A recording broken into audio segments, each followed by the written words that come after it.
എൻ്റെ എല്ലാ പ്രിയ കൂട്ടുകാർക്കും ഫുഡ് നോട്ട്സിൻ്റെ പുതിയൊരു എപ്പിസോഡിലേക്ക് വളരെ സ്നേഹത്തോടെ സ്വാഗതം. ഒരു ഓണം റെസിപ്പിയാണ് ചെയ്യുന്നത്.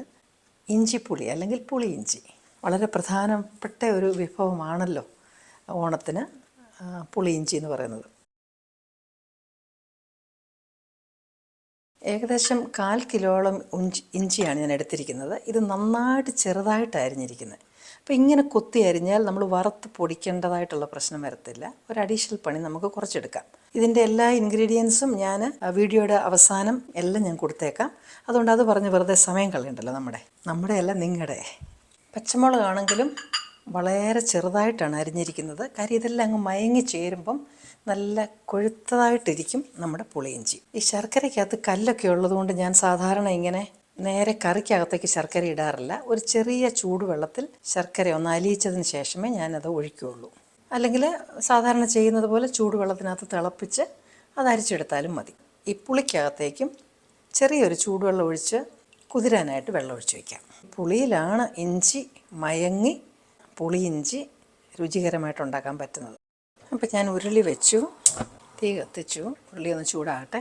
ഉരുളി ചൂടാകുന്നുണ്ടെങ്കിൽ നമുക്ക് അല്പം വെളിച്ചെണ്ണ ഒഴിക്കാം. എണ്ണ ചൂടാകുമ്പം കടുകിടാം. അത് പൊട്ടുമ്പോൾ തന്നെ നമുക്ക് കറിവേപ്പില വറ്റൽമുളക് ഇടാം.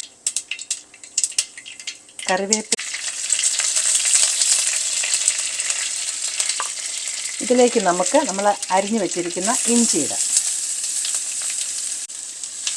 ഇഞ്ചി മൂക്കാൻ തുടങ്ങുന്നുണ്ടെങ്കിൽ നമുക്ക് ചുമയൊക്കെ വരും. അപ്പോൾ അതുകൊണ്ട് ചെറിയ തീയിലൊക്കെ ഇട്ട് മൂപ്പിച്ചാൽ മതി. ഇതൊന്ന് ഇളക്കി കൊടുത്ത് ഇതൊന്ന് നന്നായിട്ട് മൂക്കട്ടെ. ഒരു 2 മിനിറ്റ് കഴിയുന്നുണ്ടെങ്കിൽ നമുക്ക് പച്ചമുളക് ഇടാം. ഇനി ഇത് നന്നായിട്ടൊന്ന് റോസ്റ്റ് ആകണം. അതുവരെ ചെറിയ തീയിലിട്ട് നമുക്ക് ഇളക്കിക്കൊണ്ട് ഇരിക്കണം. നിങ്ങൾ ഇതുവരെ എൻ്റെ ചാനൽ സബ്സ്ക്രൈബ് ചെയ്തിട്ടില്ലെങ്കിൽ ആ സബ്സ്ക്രൈബ് ബട്ടൺ ഇപ്പോൾ തന്നെ ഒന്ന് പ്രസ് ചെയ്യാൻ മറക്കരുത്.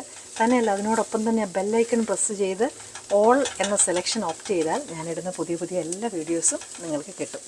ഇഞ്ചി ഇങ്ങനെ വലുതായിട്ട് അരിഞ്ഞ് അത് എണ്ണയിൽ വറുത്തതിന് ശേഷം പൊടിച്ചെടുക്കും. അങ്ങനെ ചെയ്യാം, പക്ഷെങ്കിൽ അതിനെക്കാട്ടിലും എളുപ്പം ഇതാണെന്ന് എനിക്ക് തോന്നിയിട്ടുണ്ട്. അതുകൊണ്ടാണ് ഞാനിങ്ങനെ ചെയ്യുന്നത്. ഇതിപ്പം നന്നായിട്ട് റോസ്റ്റ് ചെയ്തിട്ടുണ്ട്, പക്ഷേ കരിഞ്ഞു പോയിട്ടില്ല. ചെറുതായിട്ടൊരു ബ്രൗൺ കളറി വരുമ്പം വെള്ളമെല്ലാം പറ്റി ഇത് മെല്ലെ പൊട്ടാൻ തുടങ്ങുന്ന ഒരു ശബ്ദം പോലെ നമുക്ക് ടപ്പ് ടപ്പെന്ന് കേൾക്കാം. അപ്പോൾ ഈ സമയത്ത് നമുക്ക് ഇതെല്ലാം ഒന്ന് തടുത്ത് കൂട്ടി പുളി ഒഴിക്കാം. അതിനോടൊപ്പം തന്നെ അരിച്ചു വെച്ചിരിക്കുന്ന ശർക്കരയും ഒഴിക്കാം. ഇത് നന്നായിട്ട് തിളയ്ക്കണം.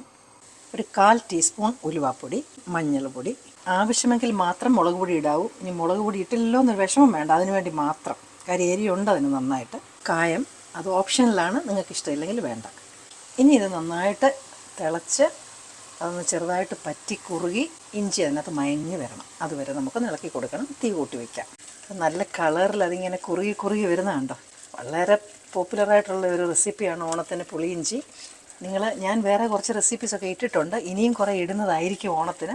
അപ്പോൾ എന്തെങ്കിലും നിങ്ങൾക്ക് സ്പെഷ്യൽ റിക്വസ്റ്റ് ഉണ്ടെങ്കിൽ ഇട്ട് കഴിഞ്ഞാൽ എൻ്റെ കമൻസിൽ പോസ്റ്റ് ചെയ്താൽ തീർച്ചയായിട്ടും ചെയ്യാം. ഇതിപ്പം അതിൻ്റെ കൺസിസ്റ്റൻസിയൊക്കെ റെഡിയായിട്ട് വന്നിട്ടുണ്ട്. അപ്പം ഇതിനകത്ത് നമുക്ക് ഇതിന് ടേസ്റ്റ് ബാലൻസ് ചെയ്യാനായിട്ട് ഉപ്പൂടെ ഇട്ട് കൊടുക്കണം. 1 ടീസ്പൂൺ ഉപ്പിടുവാണ്. എന്നിട്ട് നമുക്കൊന്ന് നോക്കാം, ആവശ്യമെങ്കിൽ പിന്നെ ഇടാം.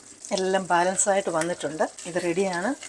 ഇത് തണുക്കുമ്പോഴത്തേന് ഒന്നുകൂടെ കുറുകും. അപ്പോൾ നല്ല പരുവമാകും. ഇപ്പോൾ ഉരുളിയെ തൊടാൻ പറ്റത്തില്ല. അപ്പോൾ ഇതൊന്ന് തണുത്തോട്ടെ. അത് കഴിഞ്ഞിട്ട് സെർവ് ചെയ്യുന്ന ഡിഷിനകത്തേക്ക് നമുക്ക് മാറ്റാം. അപ്പോൾ എല്ലാവരും ഇത് ട്രൈ ചെയ്ത് നോക്കുക. നിങ്ങൾക്ക് കണ്ടിട്ട് ഇഷ്ടപ്പെട്ടെങ്കിൽ തീർച്ചയായിട്ടും നിങ്ങളുടെ കൂട്ടുകാർക്ക് ഫോർവേഡ് ചെയ്ത് കൊടുക്കാൻ മറക്കരുത്.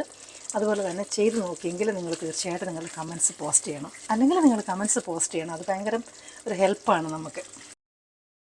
ഇനി നിങ്ങൾക്ക് ഇഷ്ടപ്പെടുന്ന മറ്റു നല്ലൊരു റെസിപ്പിയുമായിട്ട് വീണ്ടും ഞാൻ എത്തും. Till then I M signing off and you stay safe.